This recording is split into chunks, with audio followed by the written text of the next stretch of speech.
Okay, hello and welcome to another episode of Haters Transfer Daily here.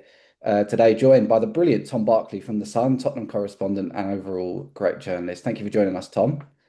Oh, that's very kind, Dan. My pleasure to be here. Thank you very much for joining us so late as well. I know this was very last minute. And you got to head off to Thomas Frank's first press conference today. Something to look forward to, the new season coming. Yeah, definitely. Last season was pretty unforgettable, obviously, with Spurs having a disastrous league season, but going all the way in Europe, having not won a trophy in 17 years, and then dispensing of the man who achieved it, Ange Postecoglou, and replacing him with Thomas Frank. So all change. Excited to see what Frank brings to the party. He's obviously earned this move, this job from a fantastic job at Brentford, and I'm intrigued to see what kind of changes he can implement at Spurs. The early noises we're hearing out of the club have all been really positive. The early sort of training sessions, players working extremely hard, trying to nail down their positions, etc. What are you hearing? Are you hearing positive, much of the same positivity? Yeah, certainly. I mean, there are a few obvious areas of focus that are perhaps more specific and a bit different to Postecoglou. So, which aren't unexpected given what the job that Frank did at Brentford. So, for example, set pieces. It wasn't like they weren't of interest to Postecoglou. I think part of that narrative he kind of created himself by publicly dismissing them, but clearly it meant more than he was letting on. But at the same time, I feel like Thomas Frank um, has more of a focus on them than most managers. It's obviously not the only area that they're looking into, but he's hired one of his coaches that he's brought in, Andres Georgeson, has a specific focus on set pieces. Set pieces were huge for Brentford last season. I think they were amongst the highest scorers from them in the league, and I'm pretty sure they conceded the fewest goals from set pieces in the division. They also, you might remember, had that amazing run back in, I believe it was September, where they scored in three consecutive games a goal inside the first minute, including against Spurs. So, and that wasn't just dumb luck. I mean, Frank was aware that that was not going to be sustainable, but they did try and make things happen right from kickoffs. They took it very seriously, and I imagine that's something we're going to see at Spurs.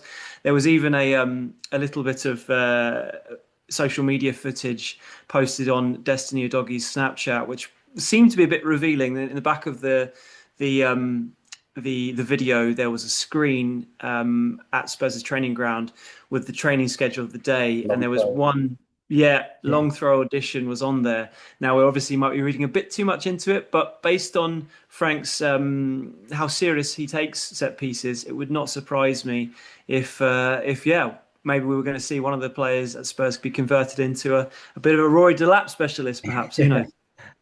Well, you mentioned fast starts there. Something that seems to not be moving very quickly at all is the Morgan Gibbs-White situation. Tottenham fans obviously very excited at the news, the sort of breaking, shocking news that the club were in talks with Morgan Gibbs-White, and the deal almost looked certainly as though it was done. But now Mm. we're nearly a week on and things haven't really progressed. If anything, they've gone backwards. Can you sort of give us an update, the latest? Yeah, this move feels a little bit in limbo at the moment. So to take you back, you're right. Last week, about last Thursday, it was a real shock move. Suddenly, out of nowhere, Spurs had put in what was believed to be a 60 million pound bid, which was supposed to trigger this somewhat secret release clause. And he was even expected on the Friday to be at Hotspur Way having a medical. And then it all kicked off basically. So Forest were very unhappy with the whole situation. They issued both Tottenham and Gibbs-White's representatives legal complaints specifically over one them speaking to the player without Forest's permission, so kind of what you call an old school sort of tapping up, but also a having an objection against to do with breach of confidentiality over this particular release clause. Um, Gibbs White then has been training all week at Forest like normal. Apparently, he's been training very well, so there's no sign as yet, if there will be at all, of him going on a strike or anything. He's been proving to be very professional. Um, but it sort of remains to be seen what's going on. It's quite hard to work out exactly the ins and outs, but I suppose if it were the way I see it is if it were a simple release clause where you pay the figure and that's it, Gibbs-White would likely be in a Spurs shirt already. So whilst I don't know for sure that in the ins and outs of it, I think it would at least be fair to say there are questions raised over whether all the conditions of the release clause have been met yet, given that he's still a Forest player. And with release clauses, every single one is different. Some can be more a basic, hit the figure and that's it. Others have more conditions to them, and not like I know specifically what these are. They're obviously confidential. But the fact, like I say, he's not a Spurs player yet would suggest that maybe that those haven't been met yet. We're not really sure where this goes at this point. I still get the sense that he will probably end up a Spurs player. But Forest are not going to make it easy for Tottenham. They don't seem happy with this whole situation. And they're also in a position where they've already sold Anthony Elanga for 55 million to Newcastle. They loved him as a player, but they felt like that fee was just almost too good to turn down. They felt like it was a great fee for him, so that's why they sold him. But as a result, they're not in financial dire straits where they need to sell anyone. And Gibbs-White is arguably their talisman, so they're not going to let him go. Without they're not going to let him go without putting up a fight, I suppose. So it's still very, very much in limbo at the moment. Yeah, that's where I would see it at the moment. And obviously, Forest obviously not wanting to let too many players go, but a team that we're seeing struggling to retain their players is Brentford, of course, who with Thomas Frank leaving and Buemo expected to join Manchester United imminently, and then Yoane Wissa as well, their top scorer from last season, again linked with Spurs. What's the Mm. sort of latest on him and what are you hearing? Do you think he's one that could end up at Spurs or indeed leave at all? Yeah, I think there's a chance that he could end up at Tottenham, and there's a chance he could end up at Brentford. I mean, first of all, from the Brentford perspective, they've just lost their manager. They've lost Christian Norgard, which has been kind of slightly overlooked going to Arsenal, but he's a very influential player. It looks like Brian Mbeumo is probably going to go to Manchester United. He's obviously their top scorer last season with 20 goals, 7 assists, was absolutely brilliant. Spurs were interested in him before, but it looks like United. Can they really afford to let another top player go in Yoane Wissa, who's got 19 goals last season? He's got 1 year left on his contract, but I'm not sure about this, but I think he's got an option of another year. So it may be effectively 2 years. If it were just 1 year, then the way Brentford operate, and we saw this with Ivan Toney last season, they're very rare that they'll let a player go, let an asset run out, even in this situation. But if there is an option that maybe gives a bit of wriggle room, and like I say, to let all of these players and individuals go, and it's not just Frank, it's a lot of his coaching staff too, would be a serious sort of turnaround, especially given the fact that they've given the manager's job to someone they clearly rate highly in Keith Andrews, but he's never been a manager before. Having said that, all the noise is suggesting that there is still a very good chance that Vissa could leave.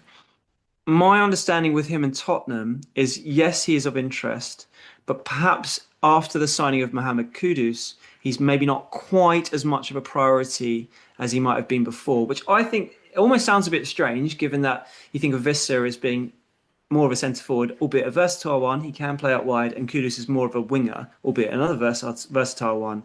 He can also play through the middle. But the fact that Spurs have obviously got Solanke, but then they've got Matisse Tell they've signed, who ideally wants to play centre forward long term. They've still got Richarlison. We're still waiting to find out what happens with him, but he's obviously a centre forward when he can stay fit. There's Kudus, and there are others that can sort of play in that role. So I wouldn't rule it out, but I don't think at this stage it's a nailed on one because Spurs aren't as desperate to sign a backup centre back. At least that's what I'm hearing at the moment. And just to touch on Kudus, obviously it was a good move for him from West Ham. Just how exciting a signing is he for Spurs? And is he the sort of player that can really hit the ground running? He's got Premier League experience and obviously that step up into the Champions League as well. Is he a player that will really excite Tottenham this season, do you think? Well, I think that's part of the reason why he's been signed. He's got amazing statistics when it comes to dribbling and getting sort of fans off their seats. I would say last year he didn't sort of blow everyone away. But then West Ham struggled, didn't they, a lot of the time? He played in so many different positions. And Jared Bowen, their captain and their best player, plays out on the right, which is probably Kudus's favourite position.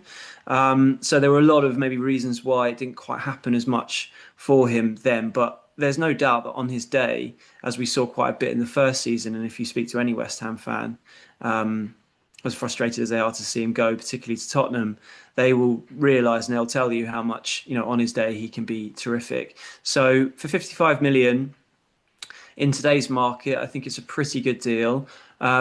Personally, I would think someone like Brian Mbeumo might be a bit more of a sure thing in terms of goal scoring. So there are a few sort of question marks over Kudus, but at the same time, there's clearly so much. There have been things that he's shown in the past, whether it be for West Ham or for Ajax or for Ghana, which would suggest that if Thomas Frank can really unlock that potential in a system that works and on a consistent basis, then they may have signed, one of the most exciting players this summer. Yeah. And obviously, Thomas Frank's building his own identity there now. He's building his own team. Is there any other positions do you think that Tottenham should be looking at? Is there any players that they're sort of eyeing up to target those positions? Yeah, I don't think they're probably done yet, but there is a big squad they've already got.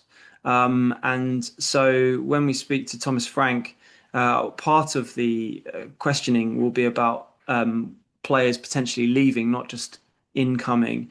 Even though they got the Champions League this year, so obviously they're going to need a bigger squad. But just look at centre back. If you include youngster Alfie Dorrington, they've got 9 centre backs on the books. They've obviously just brought in this Japanese defender Kota Takai, who, when he arrived, the understanding was that he would be signed to be in the mix for the first team, with the caveat that Frank will give him a good look over pre-season. So it's not like a definite that he won't be loaned out because he's only 20. He's obviously never played in the Premier League before, but he's so highly rated that there is a chance that he could be involved. There's big question marks over Christian Romero, who made loads of noises really last season that he might be thinking about moving. He even talked about wanting to play in La Liga sometime, but he was so influential when he came back from injury in that run to the Europa League final that Spurs are not going to let him go on the cheap. And they just know they've got an absolutely top quality centre back there. So I think there are a few question marks on that. There's obviously big question marks about Son, who's turned 33 now. He's got a year left on his contract. The big interest from America and LAFC in particular, but he's a key asset for Spurs, or has been over the years. So we wait to see on that front. Personally, I think the midfield's an interesting position that they may look at. Obviously, Gibbs-White, if he does come in, even though I think he's probably best position is number 10, and I think Frank likes him as that sort of dynamic number 10. Behind that, if he's going to play with 2 holders, which we will obviously wait to see, you got Bentancur, which I think he really likes, but he's got a contractual situation where he needs to, Spurs need to get him to sign a new one. Bissouma's only got a year left, so there's big question marks whether he'll still be here come the end of the transfer window. So I wonder if they might look to bolster that particular area. And then also there's left back too. I mean, they've got Destiny Udogi's brilliant player, really high rated, only 22. He's going to be their first choice. And Jed Spence showed at times last season that he can fill in very well at left back. So perhaps they might feel they've got enough in that position. Even Van der Ven can play in that position too. But I wonder if potentially they may look there as well. But there's only a certain amount of money, like all clubs, that they've got to play with. They've obviously spent 55 of it already on Kudus, 5 on Takai, 30 on Tel, albeit that might have been in the sort of previous PSR window. So yeah, it'll be interesting to see how it all plays out. HSTV is delighted to be working in partnership with Retro Football Manager, a fast-growing retro-themed football management app with over 120,000 active users. Dive into over 200 plus seasons, many with multiple divisions, and relive football history. You can manage the club you support and lead them to glory. Compete with other managers on individual and club leaderboards to find the very best online football managers. Pick any era, manage legendary teams and players, and lead your club to victory. It's absolutely fantastic. All the relevant info and download links are in the description below.